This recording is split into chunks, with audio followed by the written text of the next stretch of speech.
Hello, Avram. Hey. Ooh. Sorry, I'm working out my new earbuds. How are you? Yeah? Having a rough weekend. Yeah. Lots of stuff. Isaac's uh, the Isaac's out of his medicine, his ADHD medicine. And Just a reminder, we're live. unfortunately, oh, okay, never mind then. Let's just say it's not good. Uh, anyway, um, yeah. That's us. Okay. Anyway, so Oh, I'm I'm trying to sorry. figure out what the best.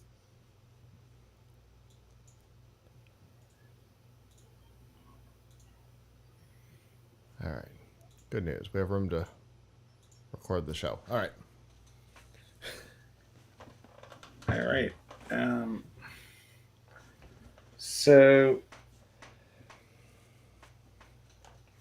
Oh. well, um,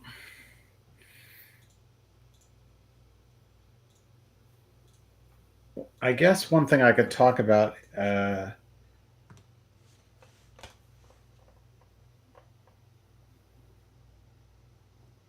You, you ready? Yep. Okay. Uh, yeah, I guess one thing I could talk about is the well, I've been doing working on tutorial about how to adjust your. Um,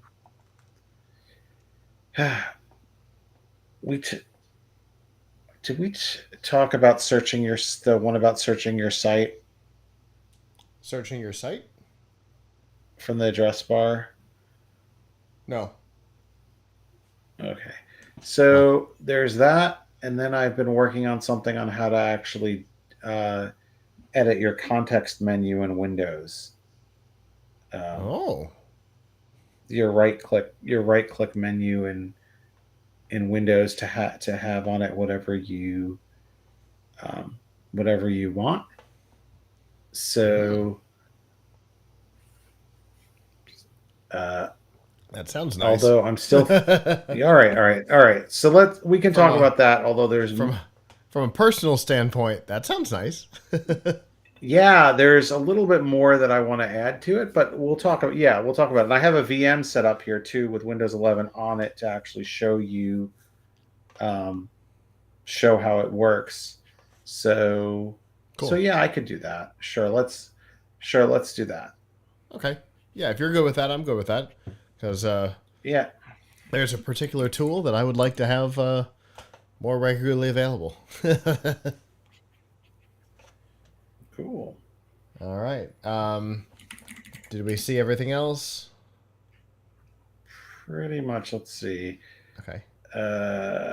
Yeah, yeah. I have a lot to say about I got an alert about the New York Times one before. I have a lot to say about that. I Uh, figured. I hope I hope we're also gonna talk about my former colleague Joanna Stern's interview with the CE. Is she the CEO or the CTO of OpenAI, where she got her to admit that they are basically took this where they took the data from Sora from. Oh, okay. Yeah. A very evasive interview, I should say. All right. Yeah. Let's definitely get into that too. Did you see that? Did you see it No. was going all over the viral clips from Joanna's Th- interview with a person from OpenAI about Sora? Anyway, this we'll week's talk about been the time comes, but this will be yeah. This week's been a thing for me. But yeah, I missed that. But yeah, let's definitely talk about that. All right. I don't have to do anything over all here right. anymore. Hit record here. Hit start here. All right. Here we go. This week, Apple and Epic are at it again. Adult Swim is killing off some games. TikTok's clock is ticking. And the New York Times says it didn't hack ChatGPT. It's Sunday, March 17th, 2024, and this is episode 663 of F5 Live Refreshing Technology, a proud part of the Tech Podcast Network. If it's tech, it's here.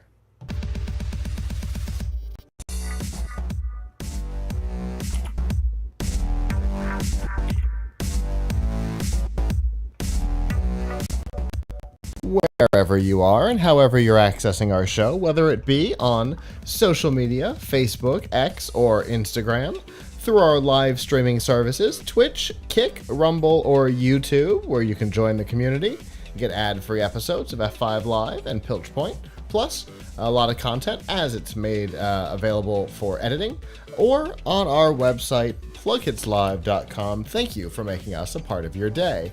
There are two ways that you can do that. The first is Sunday nights at 9 p.m. Eastern. You can go to f5live.tv/join us. There you can chat with us in the studio, give us your feedback on the topics as we talk about them. If you're not able to join us live, that's okay as well.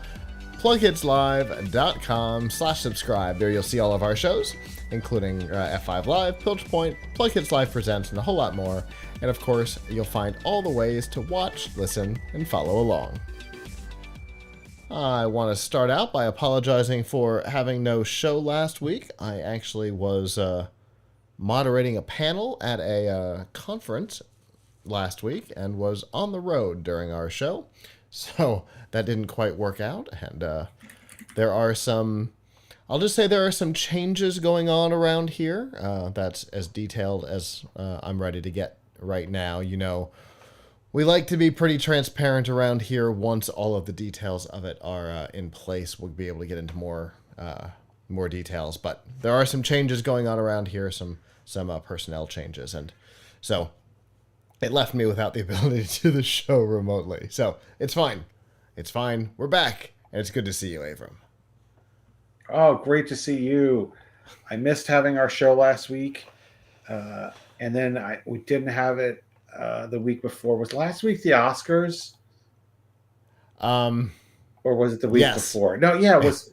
Yeah, it was last week, right? Yeah. So I was watching the Oscars, and I hope our show has a little bit more personality than Al Pacino's Best Picture presentation. I don't know if you heard about that one, but he just came on and he was like, "Hey, so I'm here to give away Best Picture nominee, and I'm not going to talk about any of them."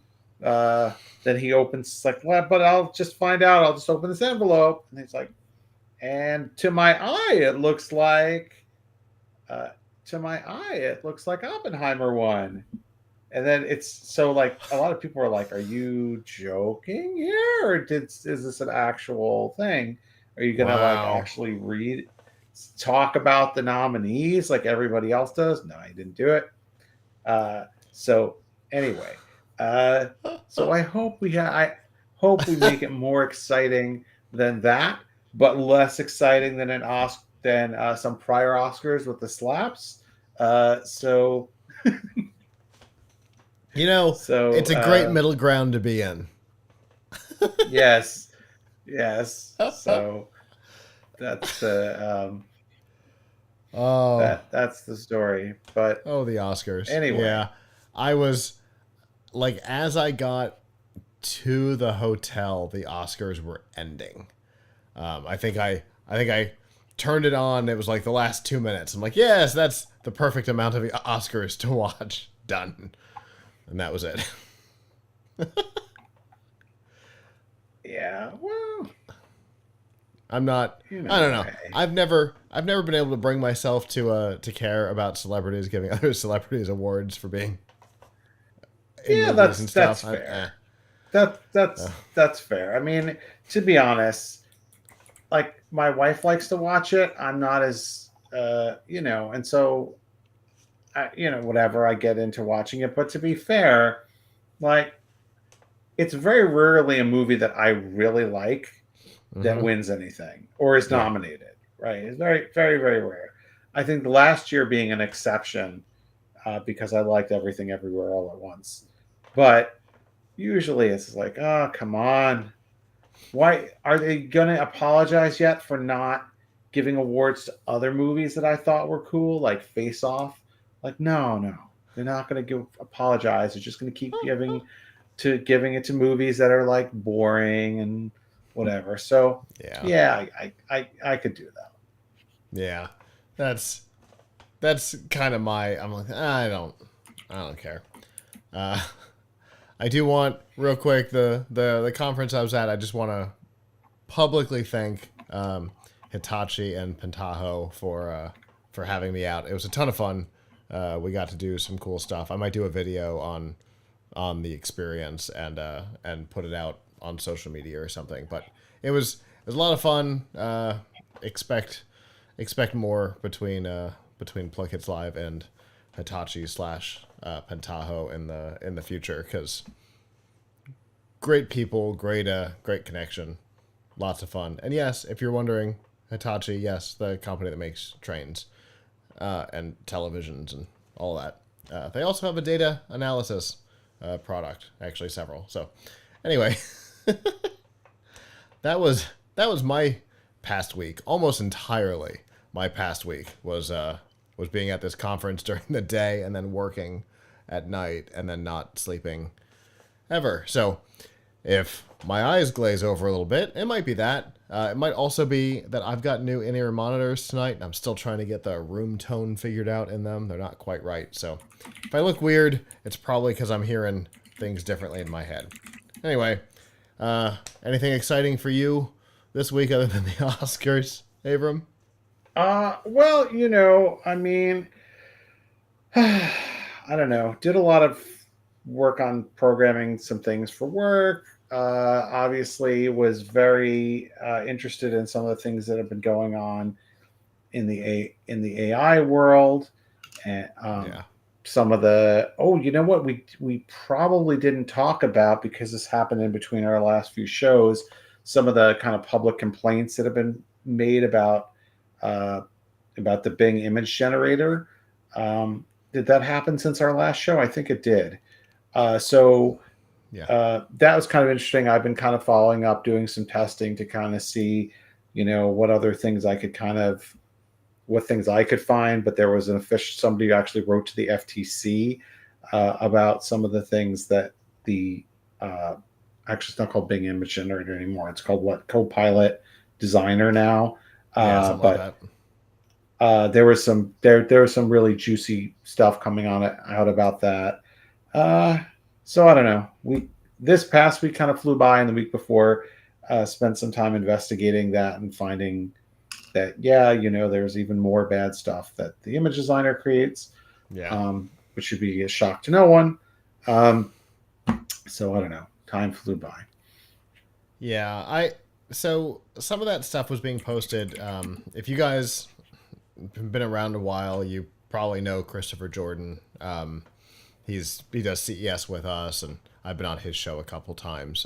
He's got a Facebook group where he posts stuff, and he had posted, a couple of articles about this, and I was like, yeah, well, the thing is, guardrails are what they are, but they have to be put up, and there's always going to be holes. Any guardrail has a hole. That's how children get their heads stuck in banisters. But yeah, yes, but sometimes Microsoft has fewer. Sometimes they're so big, these holes, and so obvious that it's just not acceptable. I mean, Microsoft has fewer guardrails than ChatGPT has, and ChatGPT makes, like, OpenAI makes the tools. So there's no reason there's zero reason why they should have a lower standard of, I don't know what you want to call it, lower standard. Yeah. Right. The whole thing's pretty interesting and definitely embarrassing for Microsoft. But I don't know. The whole thing is as we've talked about many times, is crazy, unpredictable, and semi-nonsensical. It sucks. Anyway, we have some other news to get to this week, including some additional AI stuff that we'll talk about a little later. But for right now, let's get down to it.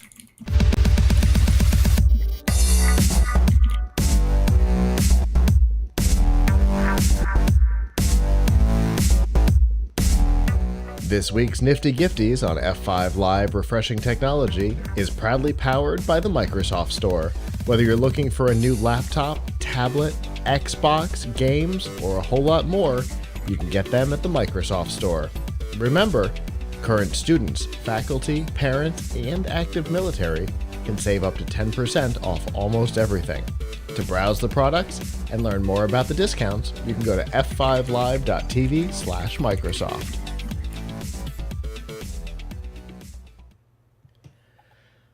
So we've talked a lot over the past 2 years about the ongoing feud between Epic Games and Apple in particular.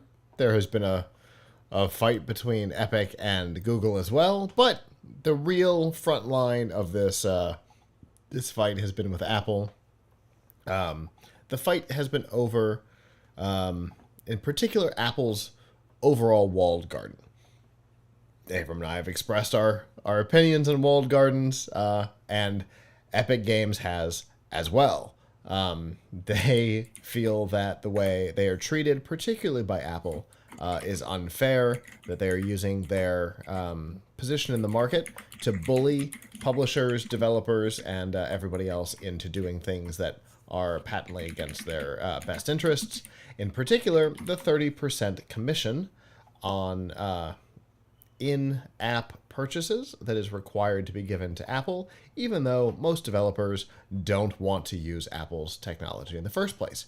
But Apple requires it as the only option. There have been some changes over that, in large part because of Epic Games. The biggest change came about with the introduction of the... I can never remember. The Digital Markets Act in the European Union. Basically, this prevents what they call gatekeepers. It creates a definition of a gatekeeper, which Apple falls within, and it prevents gatekeepers from being that. It prevents them from being the only option for things like payment systems and app stores and things like that, opening up the capability for web-based payment options, or direct Square or Stripe integrations, things like that, but also the ability to have third-party stores. Epic has been very excited about this prospect, as has Microsoft and a couple of other companies who have all seen this as a way to bring their products to iOS when Apple has made it very difficult. In Epic's case, they pulled Fortnite from the store entirely. In Microsoft's case, they were making Xbox Game Pass basically impossible because they were considering it a third-party store, whereas on Android, semi-Wild West, Game Pass works like a champ over there. But Epic has a couple of issues still outstanding. The first is that Apple has said, sure, we'll allow third-party payments, but we're going to take a 27% commission on those.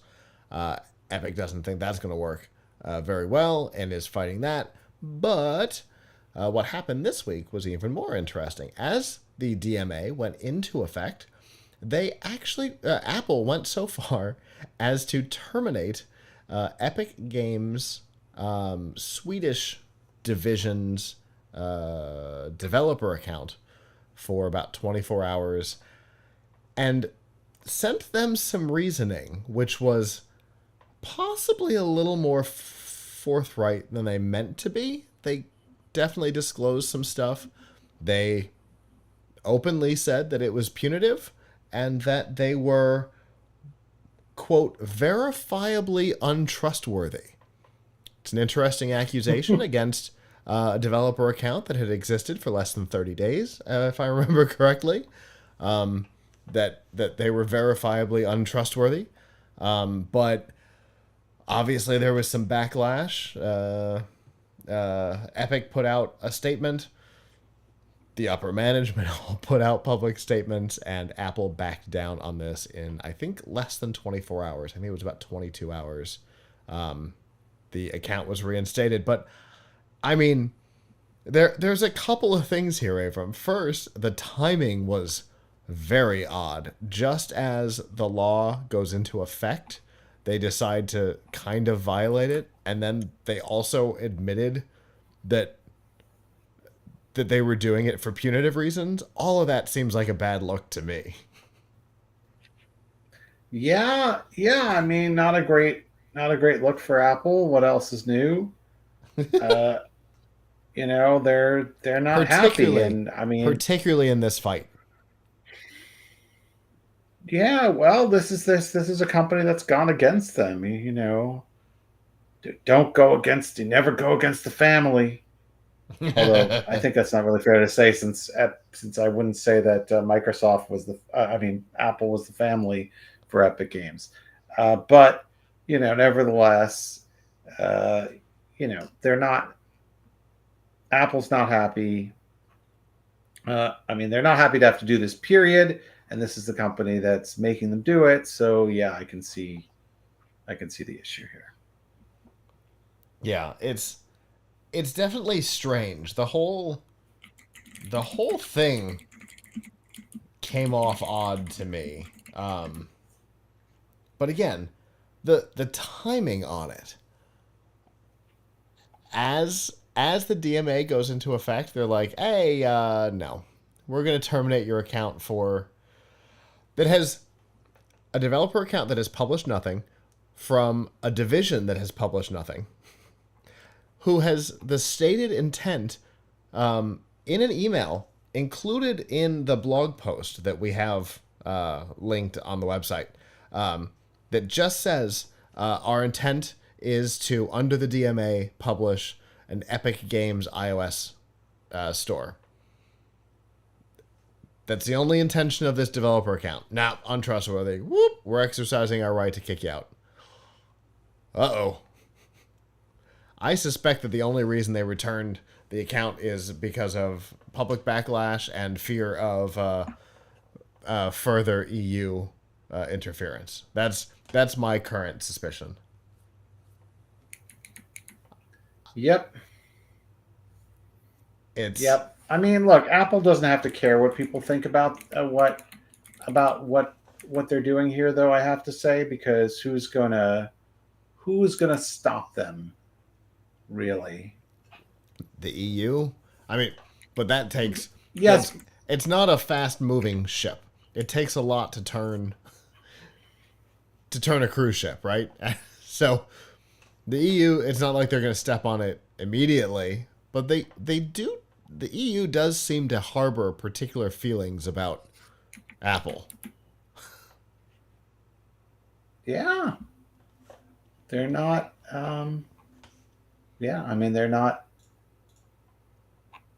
they're not pleased with the situation, but on the other hand,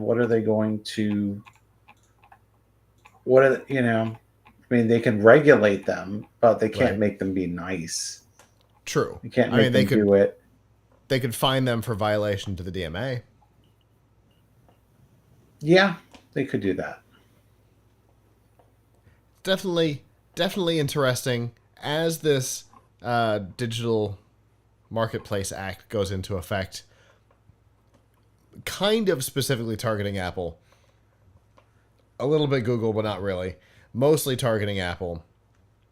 It's going to be very interesting to see how this relationship, which is like, it's definitely an abusive relationship between these two, and it's not going to get better as Epic starts to stand up.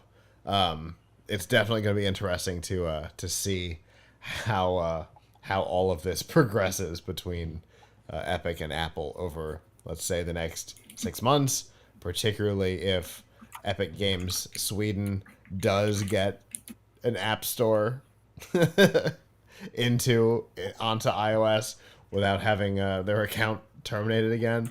It will be very interesting to see how Apple deals with all of this.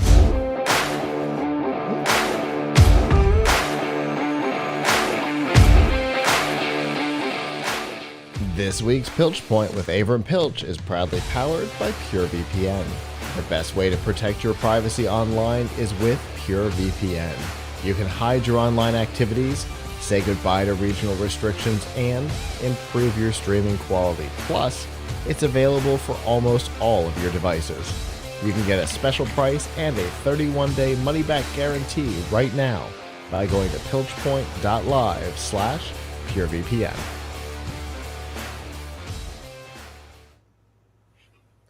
All right, Hey, Avram. so You've got stuff. I got some stuff. So I wanted to talk about a couple of quick tips that I've been working on to make your life a little bit better.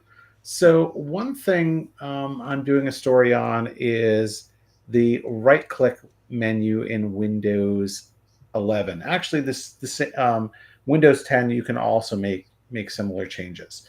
So so let me share my screen for a minute, and we'll talk about a couple of things that you can do, and a couple more that we might want to do. So so I have a copy of Windows 11 running in a window here, and by the way, I want to shout out. I saw a video last night where this guy who does like tech support was talking about how even 2 years after the launch of Windows, nearly 2 years, has it been 2 years, something like that, and since the launch of, actually it's been more than 2 years now, right, since the launch of Windows 11, a lot of people still dislike it, and there's some simple things in it that people dislike. And one of the things that I dislike the most, and I'll show you how to get rid of it, is this right-click menu. Horrible. Because it doesn't show you everything. You have to go to show more options to see all the possible options. And when you're on the desktop by itself or in File Explorer by itself, those might not be that exciting a set of options that you're missing.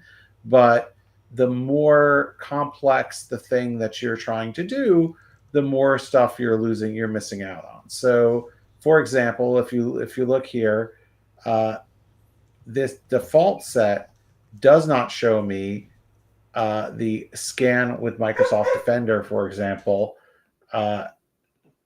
access. So if I want to do a virus scan by right-clicking something, can't do it.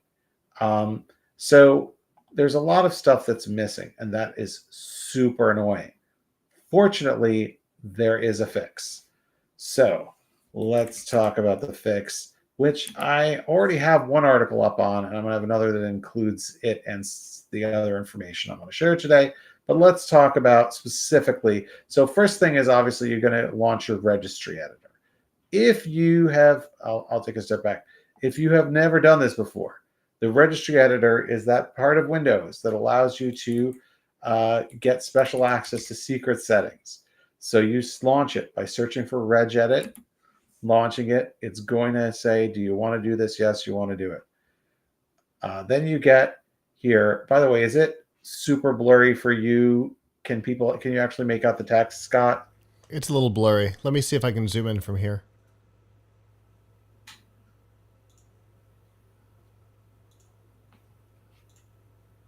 I wonder if there's anything I could do to sharpen it, because that is not great for trying to follow the text. Yeah, it's still blurry from here. Let's see. Oops, sorry, 1 second. What if I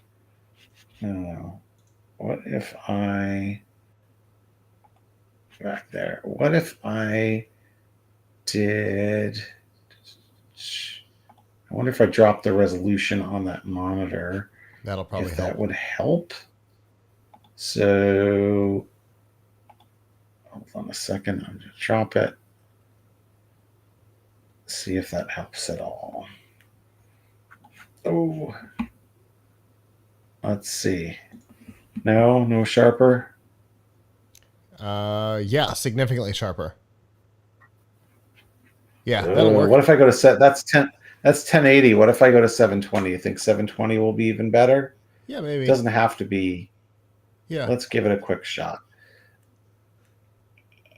All right, let's see. Now it actually looks worse on my screen. Oh yeah. But is it any better on yours? I'm zooming. Yeah, it looks solid here. All right. Well, let's stick with that then. So long as you're able to read it. Maybe I should do both in that this is also. Whoa, wait. No, it's not going to do. We don't want that. We don't want not taking up the screen. Okay. Can't win.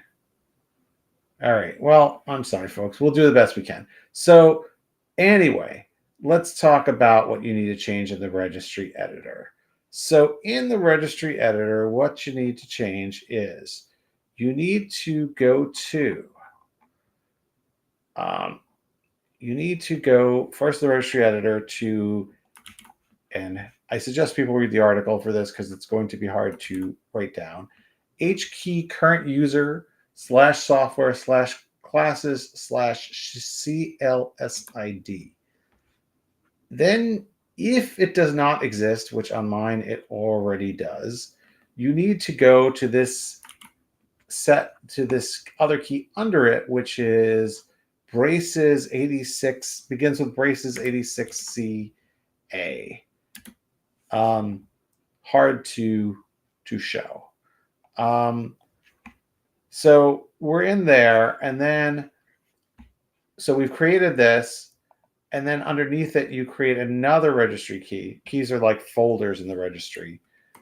It called inproc INPROC server 32, and then you go into this setting here, which is called default, where it says value not set, and you leave it as a blank, and you hit OK.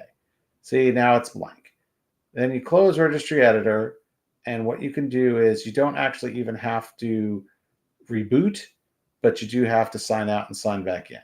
So I'm going to sign out, I'm going to sign back in, and you're going to hopefully see a difference in my right-click menu.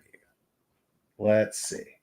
Ta-da! So now you see on the right-click menu, it doesn't have that show more options thing. It's the old school menu. That means as many options as you needed on here. See, look at all these options you are now gonna get, right? So much room for activities. So much room for activities. Now, what if you wanted to add something to this menu so that you could always have it there to launch? I have gone ahead and done that by adding a Chrome launcher. So if I right click here, you see the word Chrome there. I put that there, and it is going to launch Chrome. How do you do that? It's another registry editor trick. So if I go to the registry editor again, and I'm going to go to another folder. I'm going to go to HKey classes root / directory / background / shell. Now you see under here, what I'm going to do is, let's try this for a different program. Just for the heck of it, even though there's plenty of other ways to get to it, why don't we put Notepad or something on here? So I'm going to create a new key here, and whatever you name it is what it's going to appear as on the menu. So I'm going to just call it I'll name it after myself so that it's obvious I put it there. It's not just regular Notepad, but it'll be Notepad. So I create a key under that, and then I create another key under the name of it, which I'm going to call command with a capital C. Then I'm going to go into the command key, and I'm going to open this default here. And this is where I'm going to put the path to my application. So Notepad, we know, is a C:\Windows, system 32, actually with a capital S, so I don't know if it matters. And if there's going to be any spaces, you should put quotes. It would be helpful to put quotes around it, because if there's a space in here like program files in the path, then it won't respect it unless the whole thing is in quotes. So let's put this in quotes. So I've done all that. Close this. Now I'm going to log off and log back on. Or you could reboot, but why do it if you don't have to?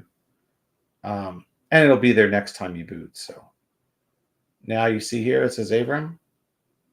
Ta-da! Open up Notepad.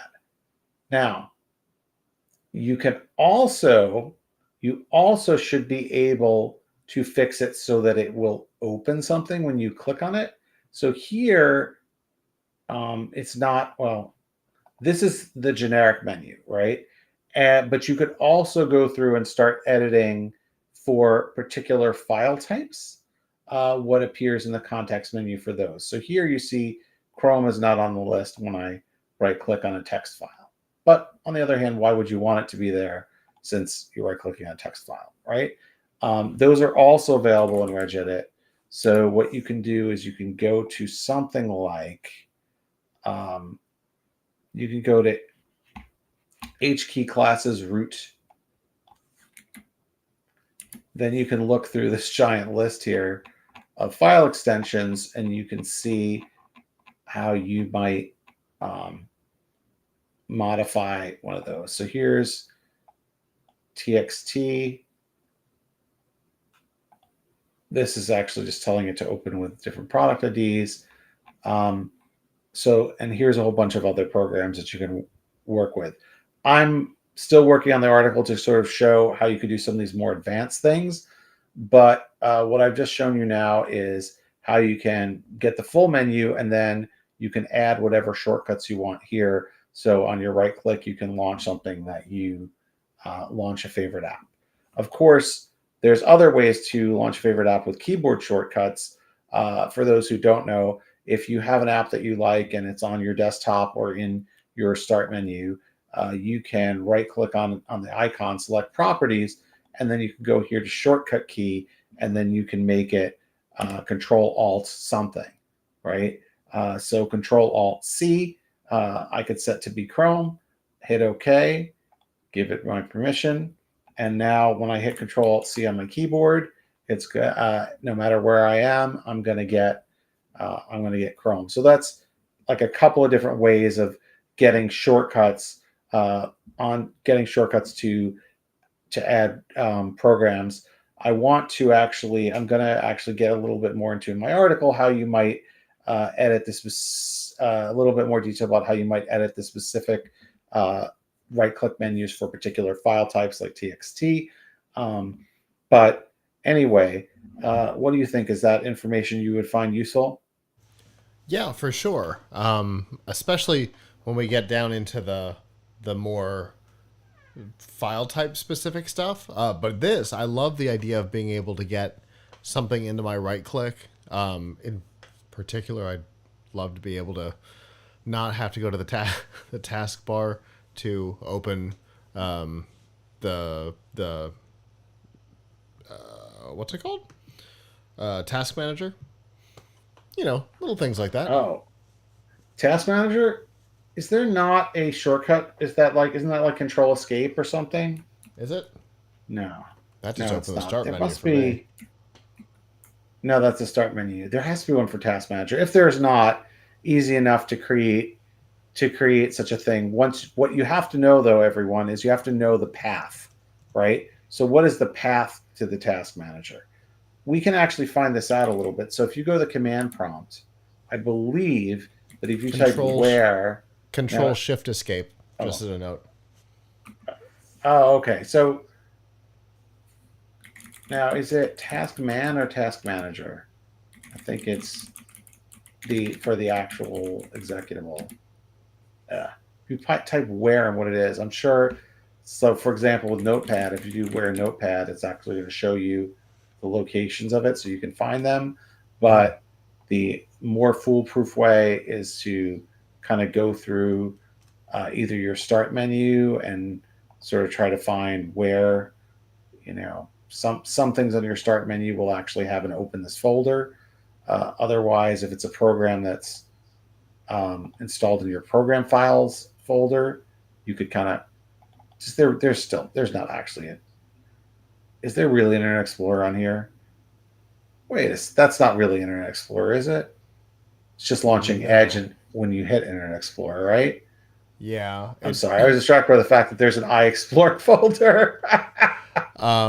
In fairness, it did launch with Internet Explorer. It was recently retired. That actually looks like it almost looked like old Edge, but it's probably now. This is a fresh install. Interesting. It may now trigger Edge in IE compatibility mode. Right. So if I had, this is like a, dummy Windows that I have here because I just installed it into a VM, so I don't have a lot of great stuff in here.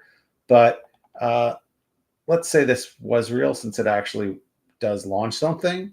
If you get this, if this is your right, the location and the actual, it's the easiest way to get the whole thing. I guess you copy this plus iExplorer.exe, and that would be your path. So you need to know the path, right, to make the shortcut. That's the thing. You need to know the path. Now, speaking of shortcuts, one more little shortcut I will mention is in the browser itself, and this is for Chrome, but I believe you can also use this. I'm pretty sure you can also use this in. I believe you can also use this in. What was I going to say? You could also use this in Edge. There are a couple of ways to make it easier to search from the address bar. So one is that I actually have an extension that I made and put up a couple weeks ago called Search My Site, which you can install. And if you add this to Chrome, what it does is it's pretty straightforward. When you first turn it on, it asks you, like, what site do you want to search, right? So let's just say I want to search tomshardware.com, right? And I save it. Now, every time I'm in the address bar, if I hit S and space, it'll just search Tom's Hardware for me. So,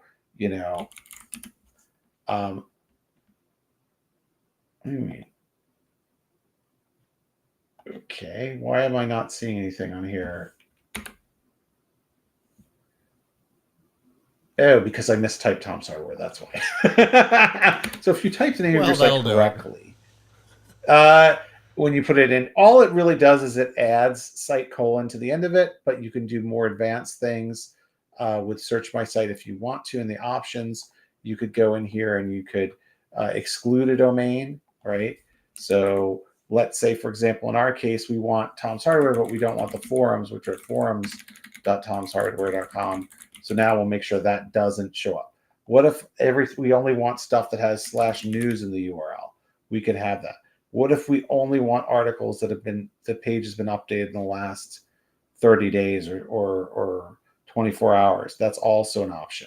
So once you do that, and then you do this, it'll automatically add those parameters to your search, right? So anyway, that's an extension for doing it.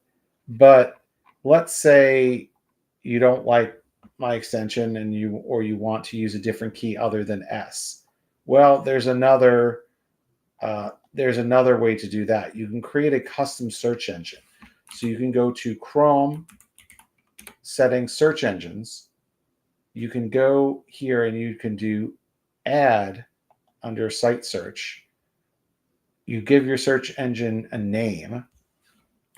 Like I'll just do you can give it a letter or more than one letter. Here I'll make it T for Tom's Hardware. And then you just take the same search string that you were using, like google.com if it's google.com/search :query equal, and then you put percentage S because that's the search term it's going to stick in there, and then you can do plus site, percentage 3A is the colon symbol, and then the domain. And now we've created it in here, and you'll see that if I type T, now I've created another custom search. So let's say there's 3 or 4 sites that you like to search on a regular basis, like maybe you manage them. You can create a shortcut, one key shortcut for each of them, and then you're effectively using Google to search them for you. Now that's super cool. So anyway, so that is my spiel. We already have an article about how to search your site. We already have an article about how to get rid of the option, show more options, to get the full context menu.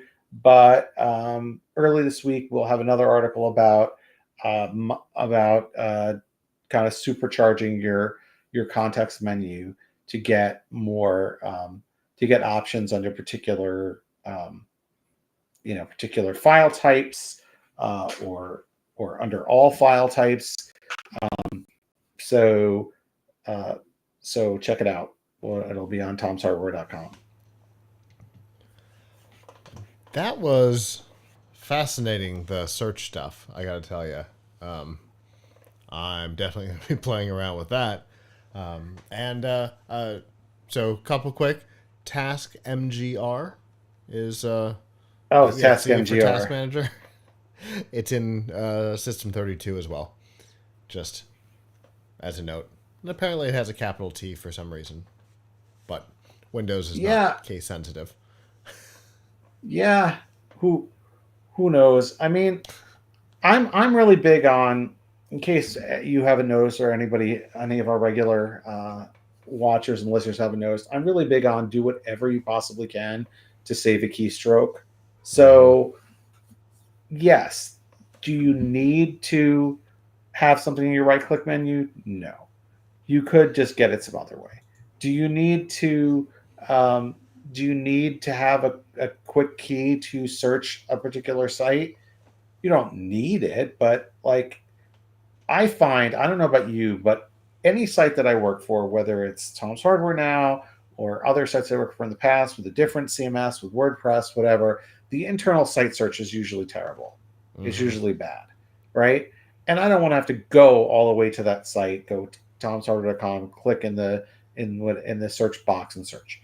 I just want to get, like, in particular, like if you work for a website, but this might also be if there's a website that you use a lot, but if you're like me, you work for a website, there might be a time where it's like, oh, okay, I need to edit our best CPUs page, but I have to go there to open it. How do I go there? Well, I don't have a photographic memory and I don't have a billion bookmarks. So I'm going to search for best CPUs, Tom's Hardware. But if I have to type, and Google does a pretty good job of indexing individual sites. And the way to get them in Google is to do site : and the domain. But that's a whole bunch of extra keystrokes every time, depending on the site, depending on the length of your domain. You could be typing like 20 extra keystrokes right there. So that's why I came up with the extension, which makes it a little bit easier for folks who don't want to go and make their own custom search engine in the settings. But then also, you can very easily create your own, and you don't have to necessarily use Google. I mean, you could do something similar with Bing or DuckDuckGo. Or Brave, or any of the Yes, other because third tier right, search engines. because all it's doing is it's just filling in the blanks of percentage S is whatever you typed into the address bar, and then it's sort of filling that in as a fill in the blank into the URL for the search. So, you're putting in advanced search parameters like a site that you're going to, or there are even parameters for how recent. Google has parameters for 24 hours, uh, 1 week, and 30 days uh, since something has been updated. Um, so there's that too if you're really looking for content that's fresh. So anyway, uh, anything to yes, it might take a minute for you, 5 minutes for you to set up, but once you set it up, that's saving you several keystrokes a million times a day. At least for me, it is. So Yeah. I'm all about the keyboard shortcuts. I'm all about the putting everything into a shortcut that I possibly can. Any kind of micro automation like that makes sense. For the Forge, we were talking about some little automations that we can do, and literally while I was at this conference this week, I was trying to find a particular video of ours, and challenge, right? It, especially on the phone, doing the custom stuff starts to get a little bit more complicated when you're on the phone than when you are on the computer. And I was like, boy, it would be really great if I could easily do this. And here you've shown me how. So Right. thank you on that. Yeah. I mean, oh, you're welcome. I mean, I'm not sure how you do it with a YouTube channel. If you're doing it through, would you be searching a YouTube channel? No, just straight to the website. Everything Straight to everything the on website. PLUGHITZ Live is Well, then, indexed. well, that makes sense then. If that makes sense, you could, there probably is a way to do a YouTube channel as well, because you could make Probably. YouTube the search engine, and then there's probably a parameter for channel, so a person probably could do search within a YouTube channel if you wanted to do that. But yeah, if it's on your domain, then that's really easy. Yeah. You can also do multiple domains. So let's say you have 3 websites that you run and you want to search them all at once. You can use just in my extension, you can just put a comma between them and it'll do multiple. Or if you're actually programming it in, if you use the word or, I believe it has to be in all caps. So it could be like site:tomshardware.com or site:+GuitzLive.com, right? So it's so that's the you can also do multiple at once. Well, that's super cool. I literally have it open in my browser right now because now I'm going to be exploring all of that. So thank you for that. I have your extension pulled up as well. Hooray. Thank you, Avram. Shortcuts are near and dear to my heart as well, so definitely appreciate it. And I look forward to seeing the full task or context menu piece go up. Yep. Yeah, there's a lot more to it, in that I'm still trying to figure out if it's possible to add custom icons and how you would add a custom icon for those, because I got Chrome to say Chrome, but I would love to have it actually put the Chrome icon next to it. And believe it or not, there's not a lot of great documentation about how to do this stuff, which is, I mean, some of it there is. I mean, how to do the simple things, but how to do something like change the icon. But Microsoft is known for their documentation. Oh, right. But yes. Known for it being garbage. I apologize. Fair enough. I've been fighting with Microsoft documentation myself this week, so yeah, I get it. Well, definitely appreciate it. That was a ton of fun and some really interesting stuff. And as always, my friend, I look forward to what we talk about next time.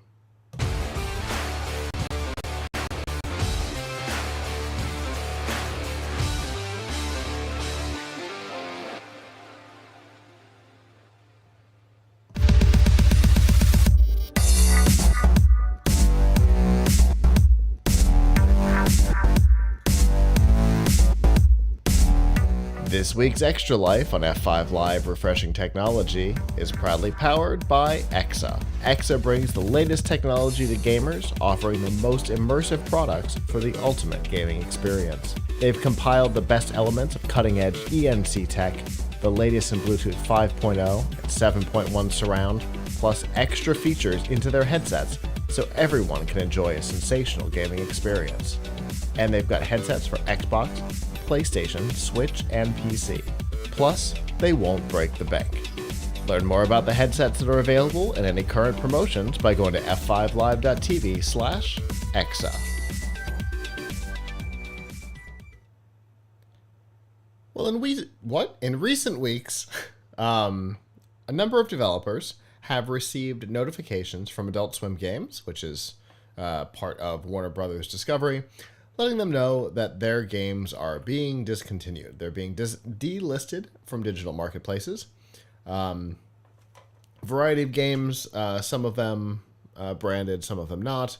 And so this has caused some problems. Yes, we know. Delisting happens all the time. Publishers decide to cancel a thing. They take down backends. SimCity Social, if you've been around for a long time. Anyway, that one still burns me way more than a decade later. Anyway, so in this case, several of the publishers were informed that their titles are just no more. Others, who have different contracts with Adult Swim, are going to have the rights to those games reverted back to them. However, Warner Brothers Discovery has made it very clear that the product listings will not be transferred, only the rights to the game. Now, why does this matter?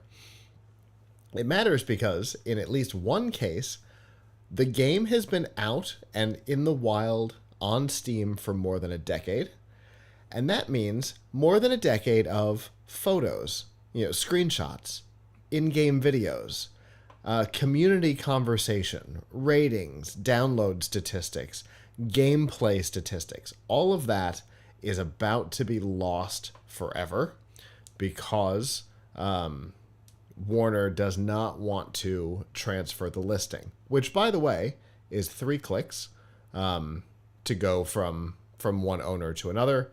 But they have made it very clear, not interested. If you want to republish the game, you can, but you're starting from zero.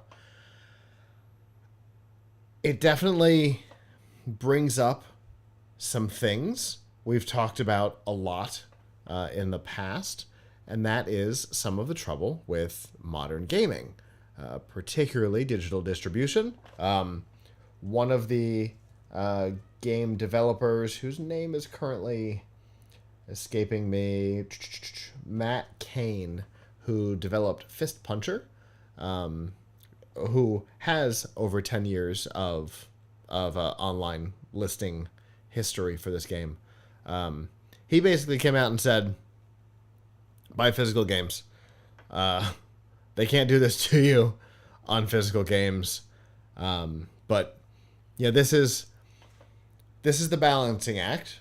We kind of all in the digital world end up in this balancing game of, do we stay independent and take full control over our thing, whether it be a podcast? Do you do it yourself? Do you go with a network and give control over to the network but get more distribution, right? There's always this give and take.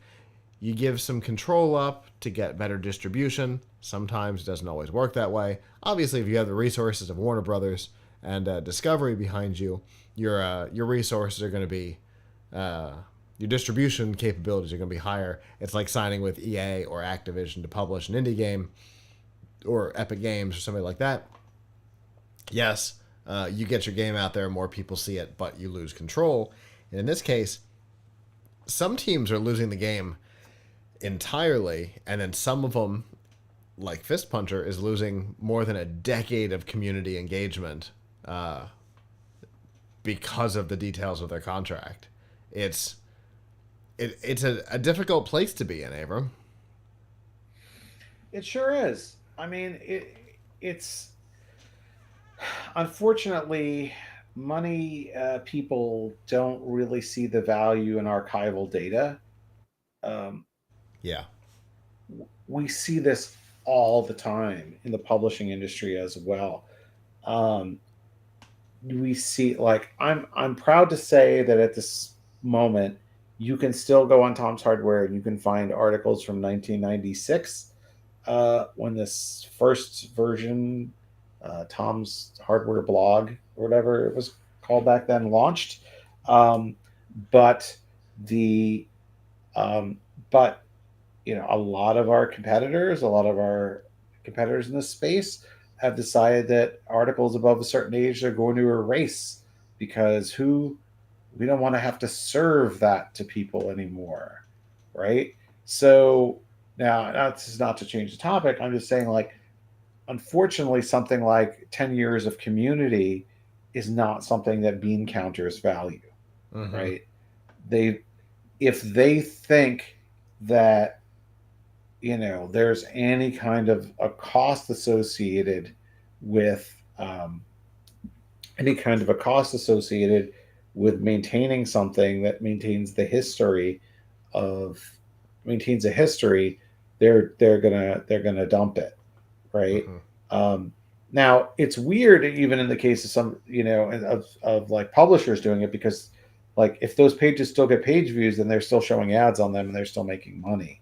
Right. But there was some belief that's not very strong, that's not been proven by evidence, that if you have too many URLs, Google will punish you. So, get rid of the old ones or something. Yeah. But um, it's but the thing is, right, unfortunately, in the gaming industry and elsewhere, the more things that you have in the cloud, the more you're leaving yourself up to the vicissitudes of whoever runs the server on the cloud, Right. right? And so, I mean, we see this all the time with hardware too, right? Like, um, I know a lot of people in the 3D printing world who are upset that certain printers, like, in order to do Wi-Fi printing with them, you need to connect to go through their cloud service. Mm. What if they decide after a few years, oh, we don't want to support this? What if the company goes out of business, or after a few years they're like, ah, why should I bother supporting this 5-year-old printer, because I Yep. already got those people's money, you know? Um, right? I mean, so there's a lot of areas where being reliant on the cloud is kind of dangerous. And we've also seen this with people's books getting pulled off of their devices, even though those were ones that they weren't streaming but actually bought, Mm-hmm. right? So, Movies. um, We talked yeah, Amazon. What do they call the non-Prime Video? Anyway, the Amazon Instant Video or whatever. That's probably not been called that in a decade. People have purchased movies and TV shows and stuff through Amazon's store, and when Amazon lost the license to distribute them, boop, they were gone, even though they had been purchased. They got refunds on them, but I mean what's it's weird crazy. about that is what seems weird about that to me is, why don't they cover that in the original licensing agreement? Right? Like, hey, if somebody bought this, they bought it, right? So we're going to keep serving this to whoever bought it forever, right? Right. Like, And if you don't have that ability, if you're Amazon and you don't have that ability, and you know at some point that content might get pulled and you're going to have to refund the money, why sign that contract? What benefit is well, there? A couple of cents in interest over a period of time where because you you're had the money? be- I mean, it's crazy. because if they have to now, didn't we talk about one where they didn't refund the money? And I don't know if it was Probably. Amazon, but some company, and they just Yeah, it said, wasn't look, you had this Amazon. for 10 years. Yeah. You had this for 10 years. Sorry. I Well, guess you should have enjoyed it while you had it. well, look at video games, right? You purchase the video Yeah. game, you purchase in-game uh, items and things like that. The game gets pulled, and I mean, this is another great example, right? the game gets pulled, the listing gets pulled. Are the items that you purchased the first time around going to continue to exist? Almost certainly not. So not only is the publisher starting from scratch, but you are too, and your purchases might go away. I that brings me back to my 10-plus-year-old rant on SimCity Social when EA pulled that, and that was the last time I spent any money on a social game, because I don't know when that might go away, and any time and money I've spent on it just gets yanked. Nah, I was done with it after that one time. That was good. Thanks for telling me how the industry works now. I'm fine. Yeah. Yeah, I mean it's unfortunate because when we lived in a world of physical media. The physical media, as long as nobody destroyed them, would always exist. Mm-hmm. So, I'm looking at a box of NES, SNES, and Genesis games right in front of me that I literally took to the state fair a couple of weeks ago, hooked up to a CRT television, and allowed people to come up and play unaltered, warts and all. The demo video for Sonic 2 has a rendering issue in it, and here we are 3+ decades later. It's still there, and the game plays exactly as it was. Yeah, my son, who's 11, has become somewhat of a computer historian recently, in Nice. that he likes to watch videos about old consoles, but also old PCs. And he'll sit at the dinner table and be like, "Did you know that Did you know that DOS 4 used to crash a lot?" And I'd say, like, yeah, I kind of remember that. And the other day he asked me a really ridiculous question, though. He said, why do people still want to buy physical media? Like, why do they still want to buy optical drives? And I said to him, because somebody might take your copy away if you buy a digital one. Yep. Look at Telltale Games. Right. I mean, Right. that is the story of that, is that the company went away, and so did all the games, even ones that you already had could go away. Wild. So Right.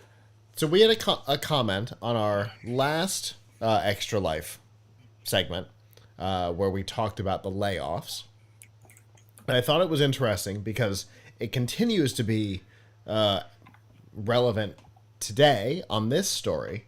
It says, myth: E.T. killed Atari and caused a global collapse in the gaming market. Fact: the crash of the 80s gaming industry was caused by an overabundance of low-quality products and the overuse of the gaming industry as a money machine to rapidly sell the next big thing rather than a good thing that lasts, creating consumer frustration and an overall distrust in the companies selling the consoles, games, etc. And I find it interesting because I saw somebody else summed this up very quickly on an article about this topic as I was researching. They said it seems like the gaming industry is run by people who hate video games, which I think very accurately sums up that post from William MacLeod from last week. It does. It seems like the video game industry is run by people who don't like video games very much. Look, I mean, you could say that about any art, right? Yeah, it's about true. any art form, right? The people who enjoy the art and the people who create the art are very far away from the people who extract the money from the art.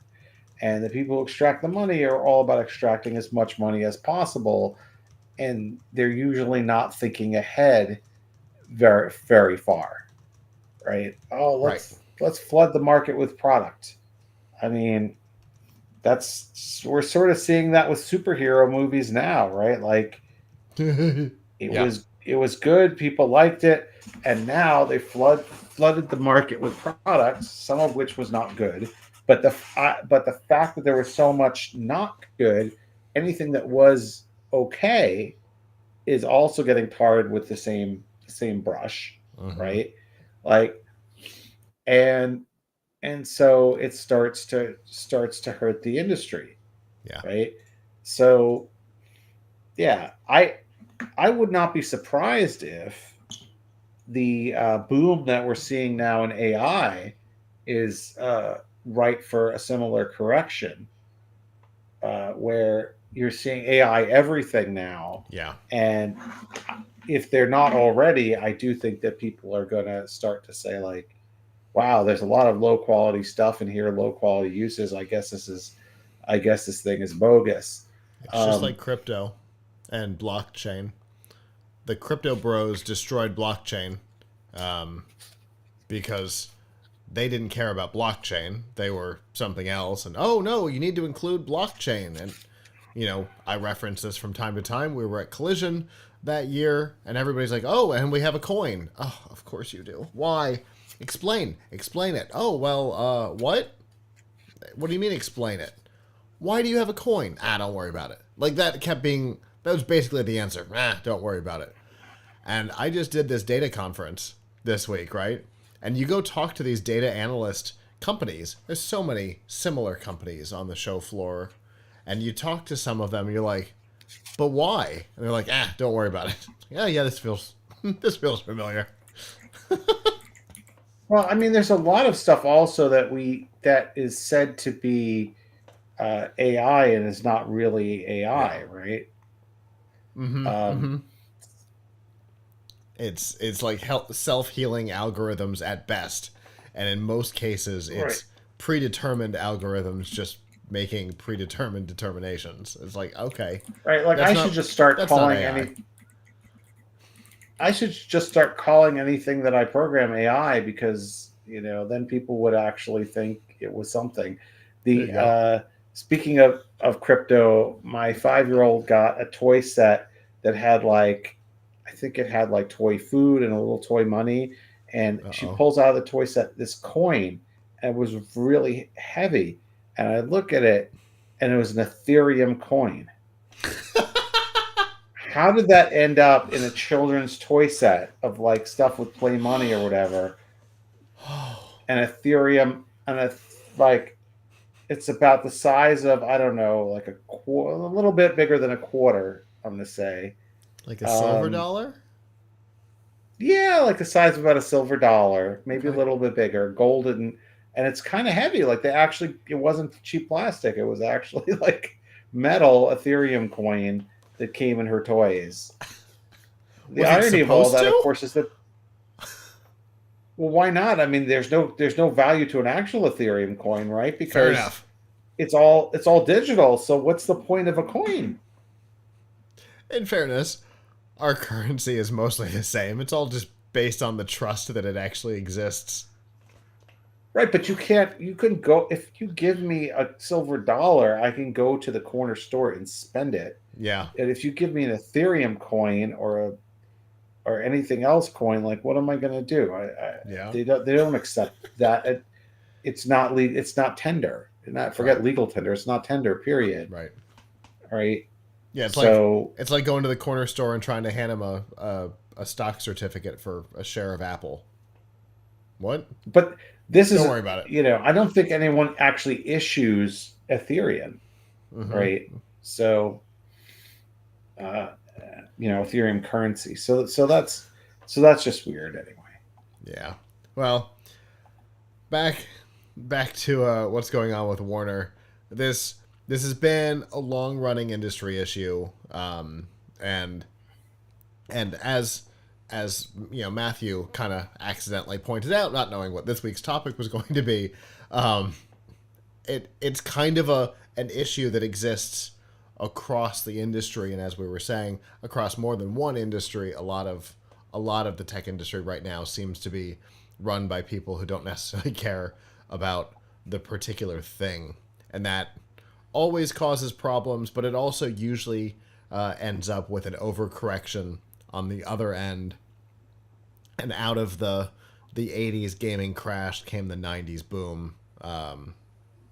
So it's likely that this cycle will continue to roll on, and that the consolidation we're seeing right now, the layoffs we're seeing right now, this kind of behavior of shutting down games, and not reverting anything back to the creators, this kind of thing will cycle. It's all an indication that we're, coming to the end of a vicious cycle, hopefully soon.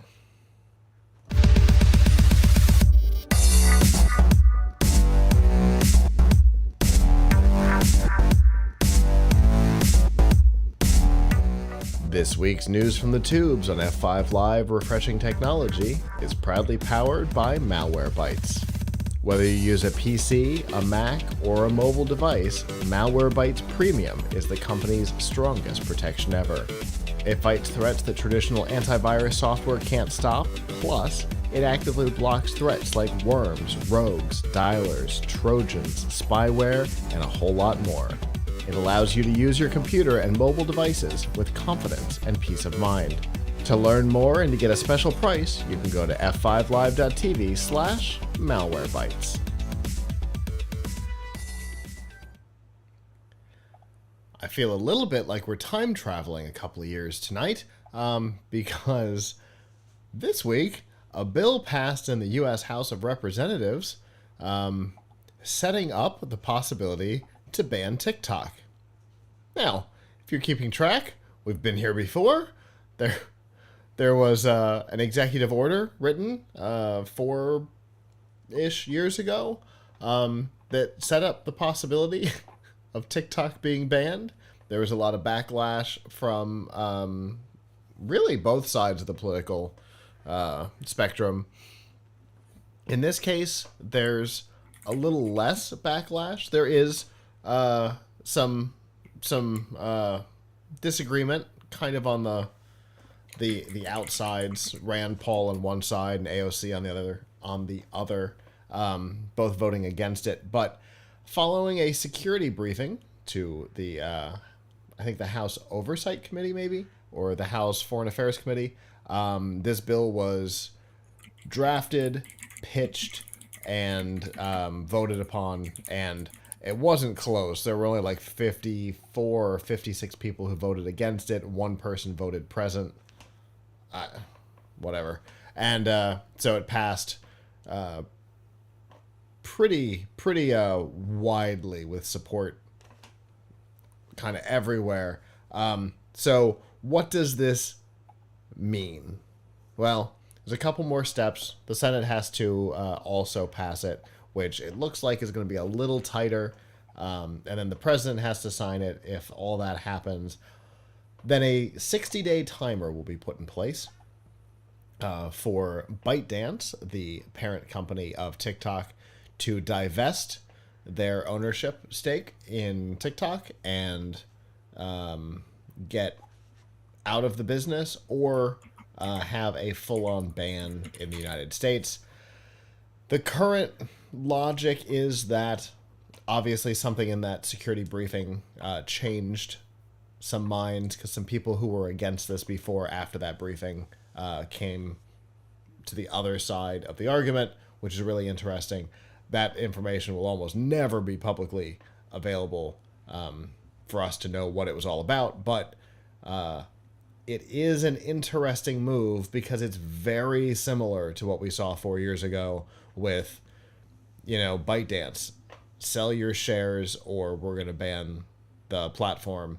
It's literally where we are right now. And so we don't know what the next couple of months are going to hold. Again, obviously the Senate has to be involved. The president has to be involved here. Interestingly, the former president who wrote the executive order now seems to be against this, which is interesting. But again, he wasn't part of that security briefing. But a member of his cabinet is now putting together an investment group to make the purchase. So, we're kind of all over the place here. It's wild, Avram. Again, it feels a little bit like time traveling. We've had this conversation before. Yeah, I mean, I've kind of changed my opinion on TikTok recently. I used to be more, like live and let live about TikTok. Mm-hmm. Like, hey, we've had many conversations here about how, look, lots of social media is a cesspool. Mm-hmm. Why are we picking on this company because they are coming out of China? But uh, the amount of, I mean, TikTok is being used for a lot of hate speech right now, and so yes, so is X, so are other sites. The thing is, though, what we hear is that like the Chinese Communist Party is the one deciding what is and is not hate Right. speech, what is and Right. is not appropriate for an American audience, what is and is not propaganda. So Right. And all of the if you look at what they allow on TikTok, which is the US version of it, and what they allow on, I think it starts with a B, I can't remember the name, which it's the exact same platform, but it's the Chinese version, which is a completely different data center and back end. The stuff that they allow and put into the algorithm here and what they do there are very different. There, it's all like educational videos and stuff, and here it's people screaming in their cars. And yeah, sure, there's cooking stuff, and of course, there has to be content to keep people on the platform. But there's a lot of stuff that happens on TikTok that absolutely would not be allowed on the company's home platform, which is fascinating. And a lot of that stuff is wickedly divisive in any direction. right. So like a couple of months ago, I spent a little time combing through there to see just, hey, look, there's just how bad it was. The amount of like, and look, I'm sure there's lots of different kinds of hate speech going on there. So I'm just Mm-hmm. going from Mm-hmm. my perspective of the kind of hate speech that I was looking for, looking for. But there was a lot of anti-Semitic stuff on there, a lot. Yeah, And a then lot. it's come out recently that like in some news reports that like the company knows this and they don't care, and Mm-hmm. like uh, and the moderators are happy to let it through or whatever. Now look, I get it. Like we have, you know, we talk a lot about freedom of speech, and but the truth is none of these uh, none of these social networks is is presenting you with absolute freedom of speech, Sure. or presenting anyone with an unfiltered platform. There's filtering going on of all kinds. There's filtering going on in what they block, and there's filtering going on in what they show you, in what they Mm-hmm. choose to promote and show you via algorithm. Absolutely. We know that Elon Musk has absolutely used his ownership of Twitter/X to promote certain viewpoints and ban others, um, or demote others. Uh, and we could absolutely talk about like should those things be regulated. But here's something where it's being regulated by a country that has a government that has a somewhat adversarial relationship with the United States. Yeah. Um, Certainly politically. right? Yes. So, like we absolutely should be, concerned about how Meta and X and uh, Right. I don't know, Microsoft with LinkedIn and whoever Mm-hmm. else, uh, is controlling platforms, is using their power to moderate. But Mm-hmm. all of those other ones, we actually have, we meaning the United States, Have that actually ability. has some leverage over, because they are owned by a U.S. company. This is not only controlled by a non-U.S. company, but controlled by one which is beholden to a government of an adversary. So I Mm-hmm. understand why they would want to. What I understand now why they would want uh, want to do this, because you're giving you're giving the CCP a pretty loud microphone Yeah. to the youth and the rest of America, and you know that's not great. Yeah. Um, Yeah. I mean, you can call for the extermination of the Jewish people, but you can't compare Xi Jinping to Winnie the Pooh on TikTok. I haven't tried either, but I have seen people say I have seen some very frighteningly anti-Semitic stuff on there, Uh huh. which does bother me.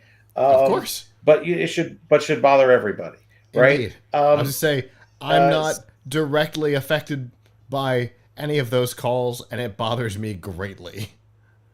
Right. It's So as it should horrible. bother everybody, right? Yeah. As it should bother everybody. So the thing is, right?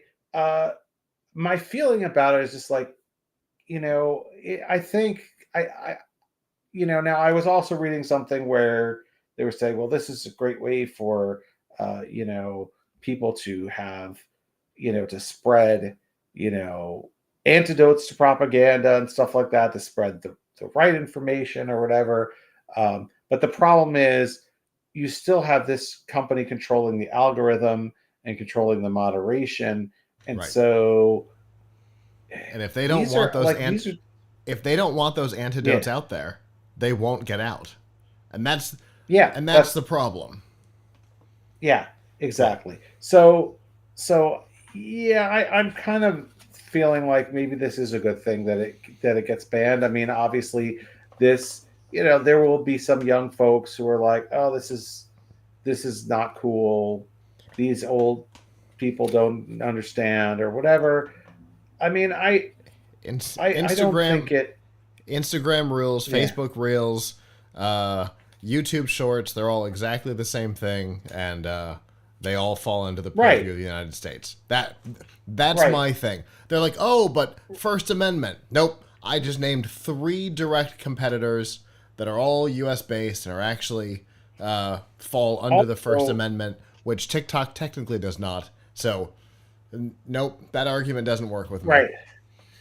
right. Right. So look, if we want a perfectly free platform for social media, which I think would be lovely, it would be one that had no algorithm at all. Basically, like, you can only go to what you know or whatever, only show you what you have subscribed to and Yeah. what you asked for. Give everything equal, just an RSS feed, and there would be no moderation whatsoever of anything ever, right? Like, I mean, it would basically So, be Usenet. yeah, I was going to say, so Usenet. Yeah, I think Usenet was great. I loved Usenet. Now, Indeed. it was terrible in some ways, because you could have a listserv, but not a listserv. Listserv would be mail. You could have a Yeah. Usenet news group about like a hobby or something, and then you could have a bunch of neo Nazis would go in and start posting neo Nazi messages in there, and it would be ridiculous, because wasn't even a group about something that you like. We're Right. just trying to have a pottery group here, right? Um, and that's why like moderation, um, and having controlled environments is what people don't say they want, but they Yeah. need. But hey, create something with no rules, and then see how people like it. And there may be ways to deal with it. Like, maybe it has no rules, but there will be a bunch of filters that you can put on top of it or something like Right. that. You can add your own filters and stuff. Yeah, that's interesting.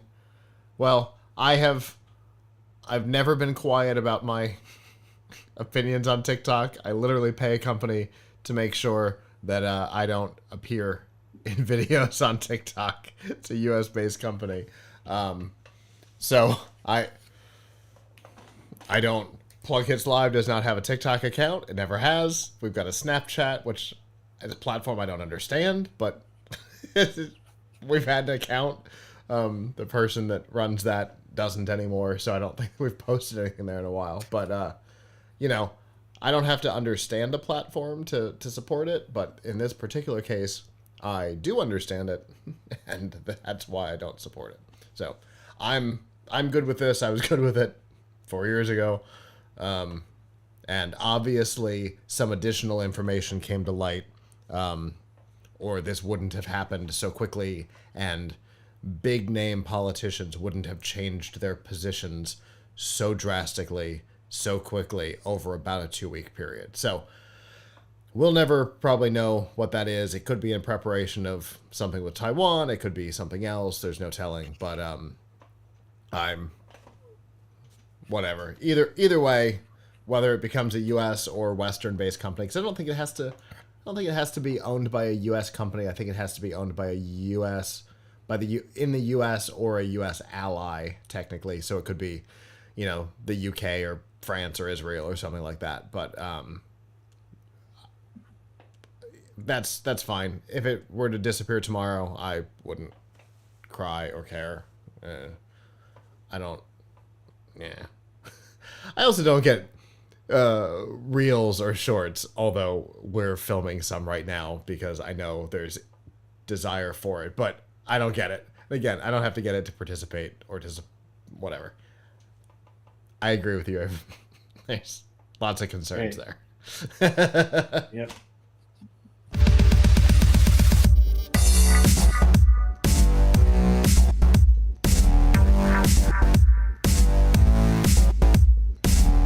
This week's DRM Not Included on F5 Live Refreshing Technology is proudly powered by Amazon Prime.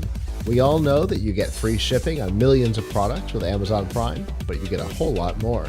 Like free music with Amazon Prime Music, free TV, movies, and documentaries with Amazon Prime Video, free games, and a free Twitch subscription to support the content creator of your choice with Amazon Prime Gaming, plus a whole lot more. We've got links to all of these features and some of our favorites, plus a 30-day free trial, all by going to f5live.tv/prime. If you've been following along, we have talked a lot about some of our concerns about the way some of the more public AI systems work, ChatGPT and the like, how their data is trained and the things they're capable of doing. One of those concerns obviously has been around plagiarism and content theft, directly and also misquotedly, which Avram has done segments of the Piltch point on. But the New York Times has been kind of carrying a banner in this fight on behalf of media in general. The fight has been against ChatGPT, and in particular over its training and regurgitation capabilities. The example that they have used is that they were able to go into ChatGPT in both 3.5 and 4 and essentially either give it a URL or give it the first sentence of an article and ask for the next sentence. And it would give it directly from an NYT article. And then they could get it to basically spit out entire articles verbatim. Now, that generally makes sense. The behavior makes sense because we know that GPT has been trained on the internet, particularly on publicly accessible content. And that has been one of our big concerns and lots of content creators' big concerns for obvious reasons. But what the New York Times was capable of doing is getting it to regurgitate content that was not publicly available and was entirely paywalled, which means that either they, in New York Times claim, either OpenAI obtained this content illicitly, or had a subscription and used the content to train that way, which is a direct violation of the terms of service of a subscription to the New York Times. Now, OpenAI has said that what the New York Times did falls under hacking, which only if you're talking about hacking in terms of figuring out ways to use Dawn dish detergent in more creative ways, like a life hack, because they certainly did not hack the system in any way. OpenAI claims that they were hacking the system because no user would ever use the system that way. Well, that was the accusation, and the New York Times response was fantastic. They pulled up Reddit threads, long Reddit threads, of people using ChatGPT for exactly this purpose, to bypass New York Times in particular paywalls. So nobody would ever do this. Oh yeah? How about this? It was a very quick and very fantastic response. I've been through some of the Reddit stuff myself, and it's very clear that this is what's happening. And the New York Times has a solid argument on no, users would use it this way and are using it this way. Here's our evidence. And they are using the Napster case. I know some of our listeners might be too young to remember the Napster case, but Napster was found liable of copyright infringement for knowing that copyright infringement was happening on their network and not stopping it, allowing it to happen. And they're saying, we had already let OpenAI know that this was happening. They were not interested in fixing it, and therefore the Napster rule applies. It's an interesting argument, Avram. I know you have a lot to say on this topic. Oh, I have. My blood is boiling. I gotta take a. I gotta. Okay. Do you need a cold drink? So first of all, yeah, hand it. So the first of all, I just want to mention, in addition to this, something else that happened this week that was very relevant to this conversation. My former colleague, Joanna Stern, who used to work with me at Laptop Mag, now works for Wall Street Journal, has done for many years, and she interviewed Mira Murati, who is the CTO of OpenAI. And she was talking to her about Sora, the new text-to-video tool, and she asked where the data came from. And if you watch the video, this is what's really telling. Like, Murati looks like, oh, you busted, has this look on her face like she was just busted, right? And she says, well, we really can't, we don't want to, it's proprietary to say exactly where we got the data to train our video, but it all comes from either licensed or publicly available sources. There it now, is. Publicly available. What does that mean? So, well, I thought about this. I can tell you that we have, as PLUGHITZ Live, we have, this weekend, we're going to cross 1 terabyte of publicly available, publicly accessible video. Publicly accessible, publicly available, but what is, okay.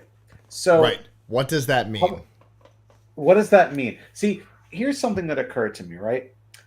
Just because something is within, so first of all, we've talked in the past, and for folks who haven't been watching our show here religiously, I did an article back in September, which is probably the article I'm most proud of in my career, about like how AI thinks, how AI learns versus how humans learn, right? And so there's a lot of people who say, well, that's okay.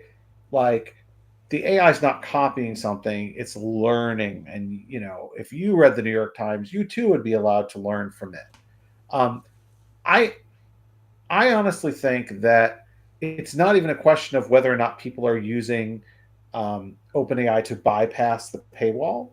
I think like for that very specific purpose of bypassing the paywall, I think the point is that they are taking a piece of information, a piece of expression. It's not just the information, it's the expression, right? Mm-hmm. They're using it to train their system. They're using it to build their system without permission. Right. And an AI scraping up data is not the same as a person learning.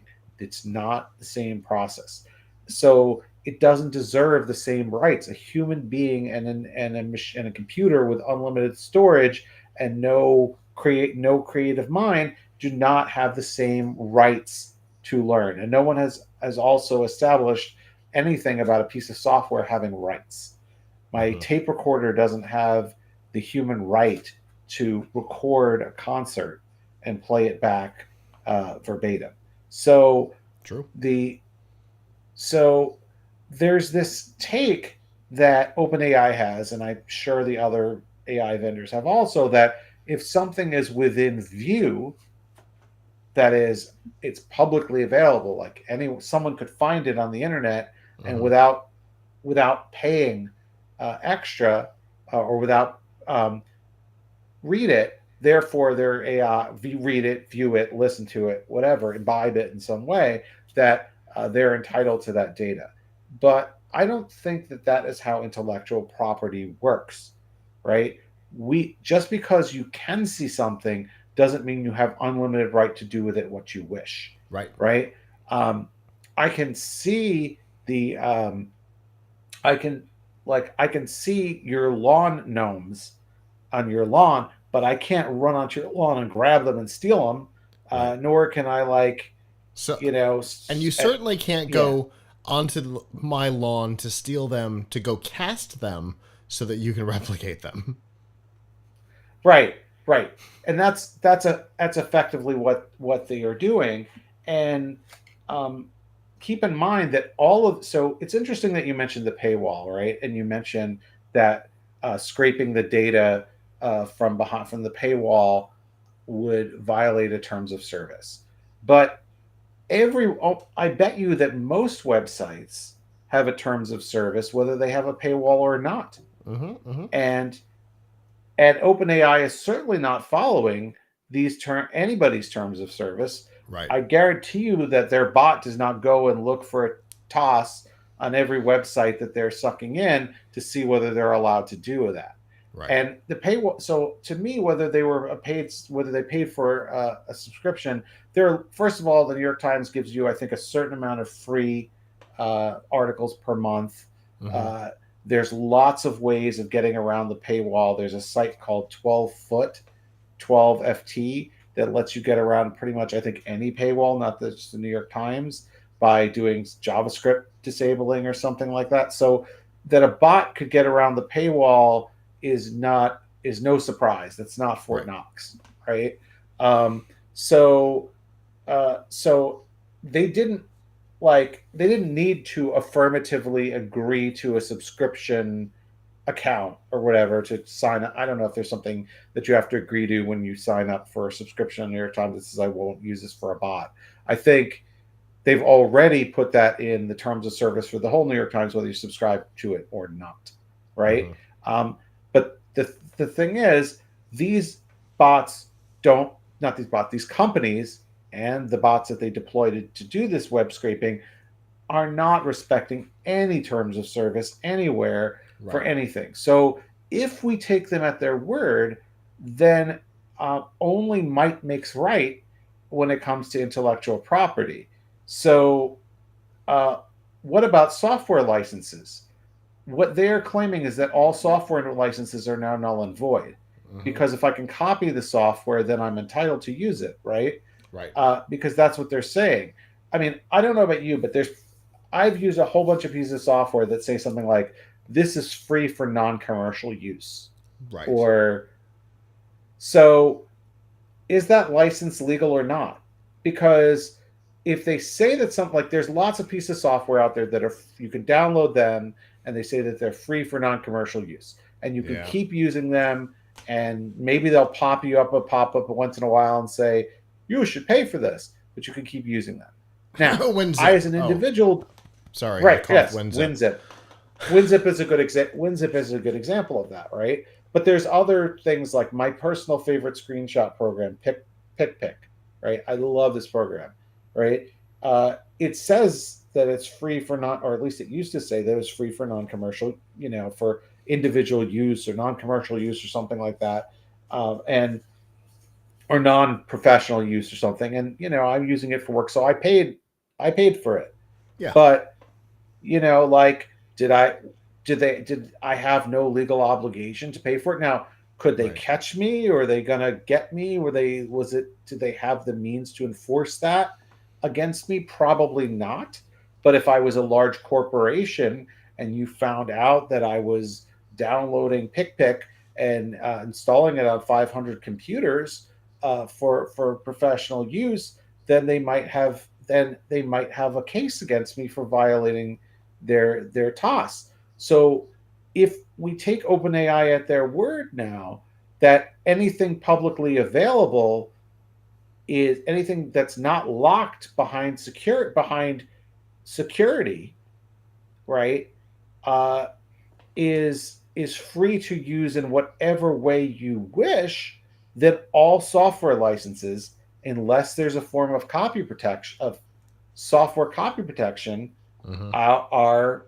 are null and void. And Right. presumably, if I gave you the product key and you could use it over and over again, then that would still be acceptable, because unless there's a physical block stopping them, uh, they believe they have the right to use it.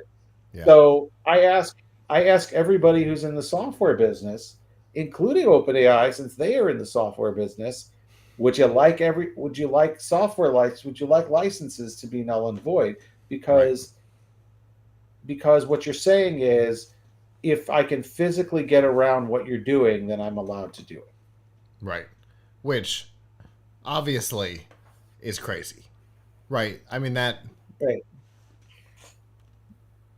unbelievably bonkers reasoning. And not yours, but the Yeah, I the, get it. the concept.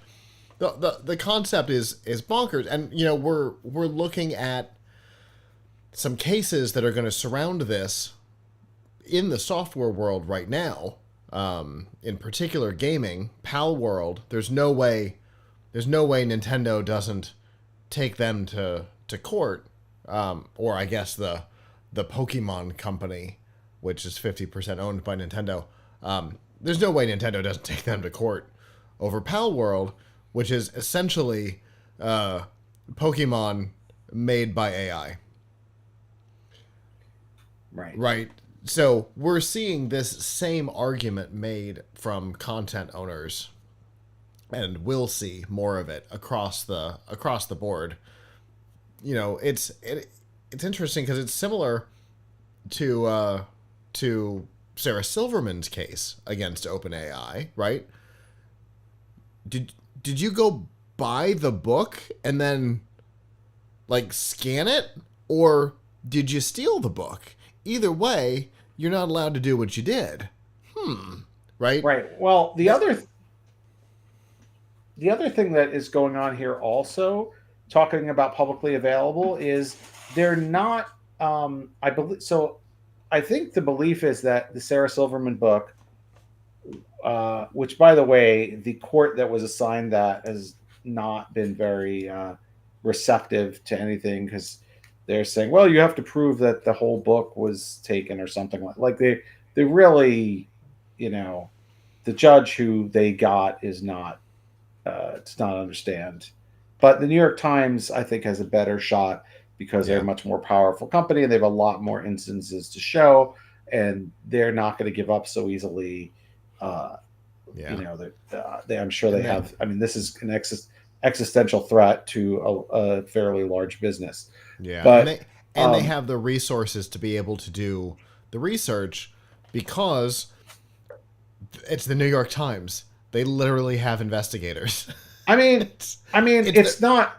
I mean, it's kind of their job is to be able to do research. Right. So they do have these interesting resources that Yeah. Sarah Silverman doesn't have. So So there's that too. so accusing somebody of hacking for testing your service is also very offensive to me, because I spend a Yeah. lot of time trying to find the holes in the software, trying to find out like Yeah. what kind of crazy images is is this image generator popping out, or what kind of plagiarism is this thing happening. Hmm. Like that, first of all, the thing that's really scary is if they just adjust their outputs a little bit, they can probably try to hide and launder the data a little better than they're doing. And New York Times and other copyright holders would have a much harder time proving that their work was stolen, Hmm. because they don't have to disclose where they got it from. Right. So, But like, that brings I us think it's very back to those dangerous. holes in the guardrails from Right. earlier in Yeah, the they don't have show. to they don't have to disclose where they got it from. But the other thing is that they don't care where they got it from either. Well, Right. I don't mean they don't care, and that they certainly want to steal from everyone. But one of the problems with AI is that it doesn't distinguish like reputable information from disreputable a lot of times. So, it very often doesn't distinguish prejudicial uh, stuff with not, with less offensive stuff. And then sometimes you see things where they do somewhat of an overcorrection, which is what happened with Gemini, uh, Right. where their intention was to avoid bias, and then they programmed it so hard the other way that Right. it ended up creating something ridiculous. But here, I'll give you an example, and I've actually been debating whether or not I have enough to write a dedicated article on this. But I'll Okay. ask you, and I'll ask whoever's watching or listening. So I've been very concerned about some of the stereotypic images that they give you on image generators. And when I was doing my research from the article I did a few months ago on how they will show Mickey Mouse smoking and stuff like that, I also put in a few like somewhat neutral terms to see what sort of you get. So one term that I put in was Jewish boss, right?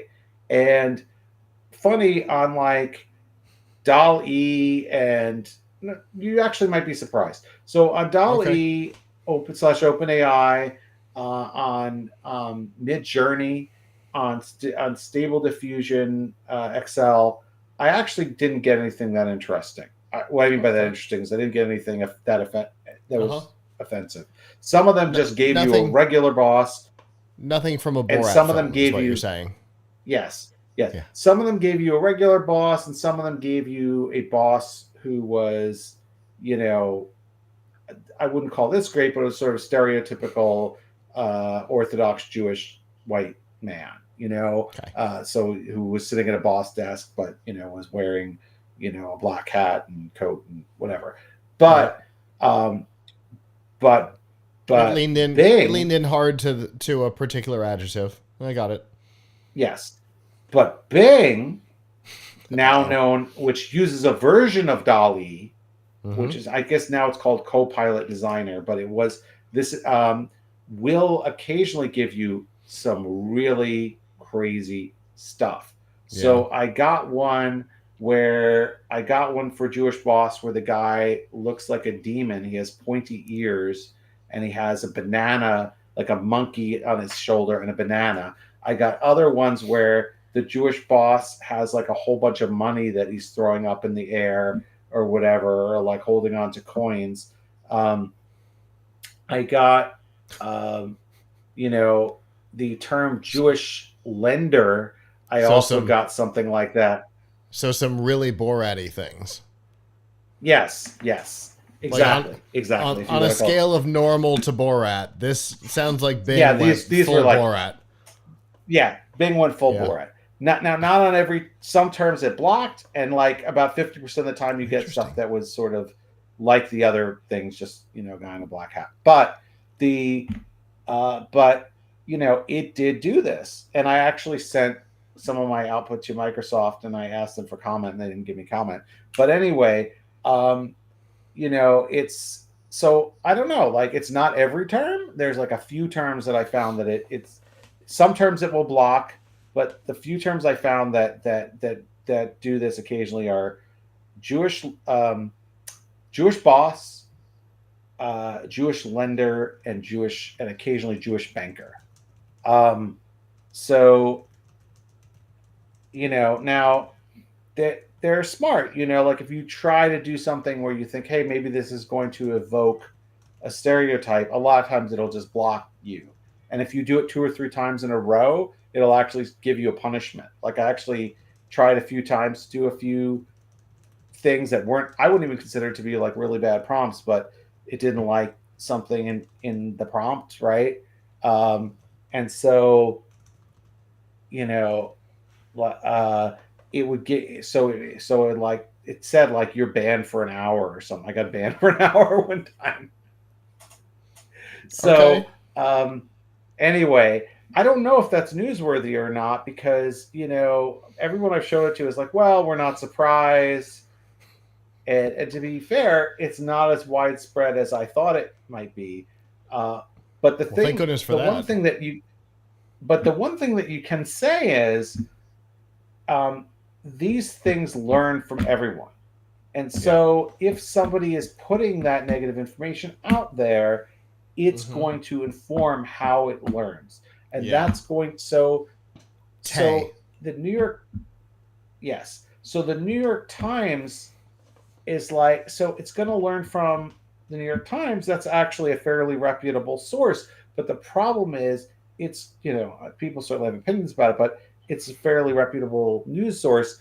And the thing is, though, it's not going to say this piece of information I stole from the New York Times. So I'm definitely going with this answer. Whereas this one I stole from a Reddit thread or from somebody's blog or a user comment on a restaurant review or something. And, if I see enough people say the earth is flat, the earth is flat. Yeah, this came from the QAnon Reddit forum. Right. So we're fine. It's good. Right. It's good, right? No. Yeah. They're not very discerning about like giving, as far as I can tell, about giving weight to like one source of learning over another. I think they're all weighted equally. And the other thing is publicly available also includes things that were stolen by someone else, right? So let's take Sarah Silverman's book that you just mentioned as an example.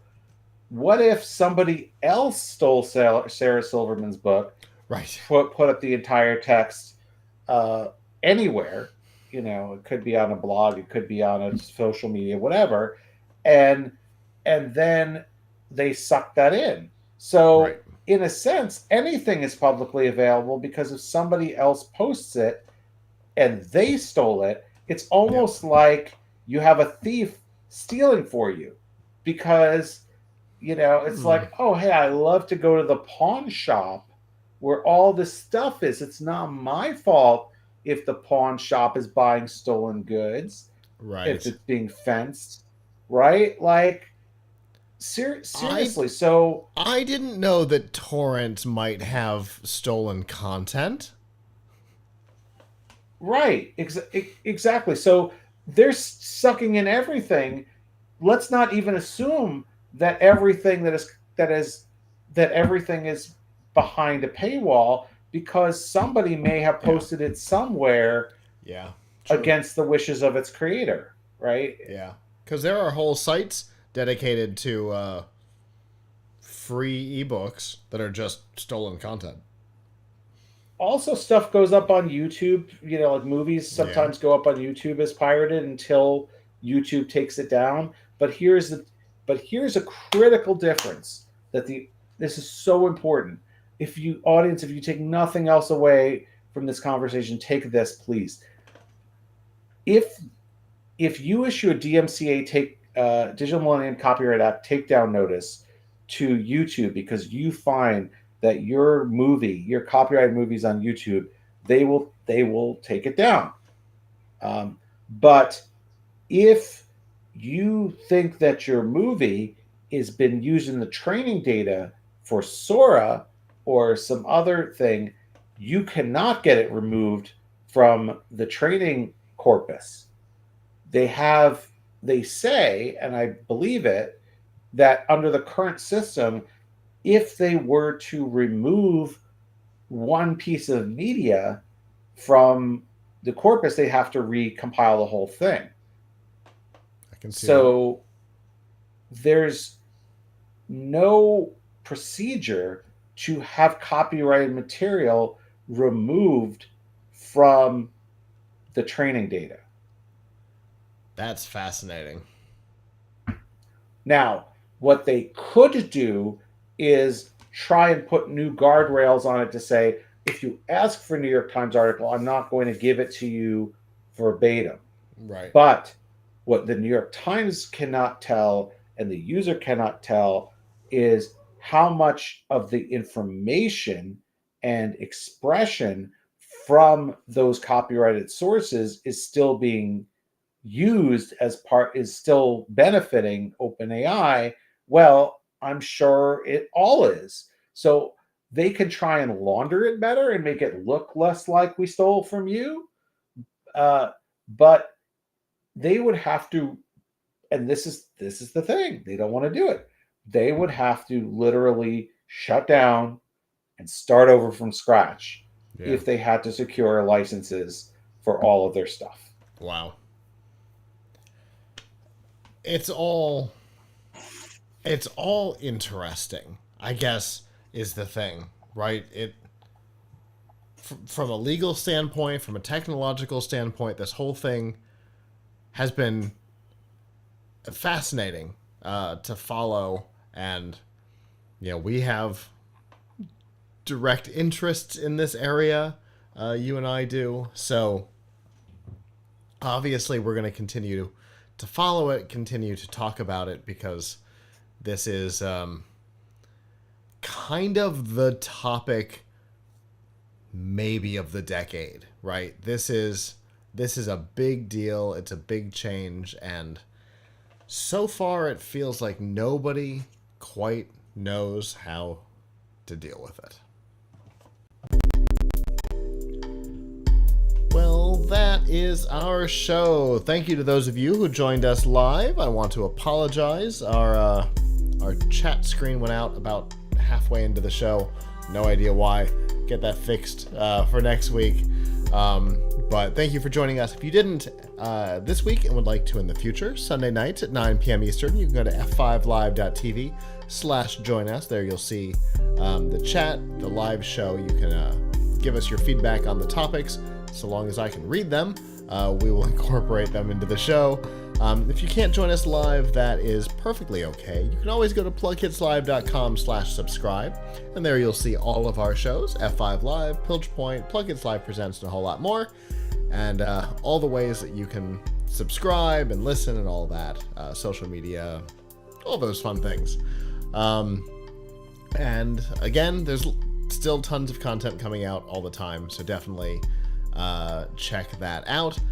And with that, on behalf of the staff that's not here, I'm Scott. I'm Avram. And we'll see you back next time. Ciao.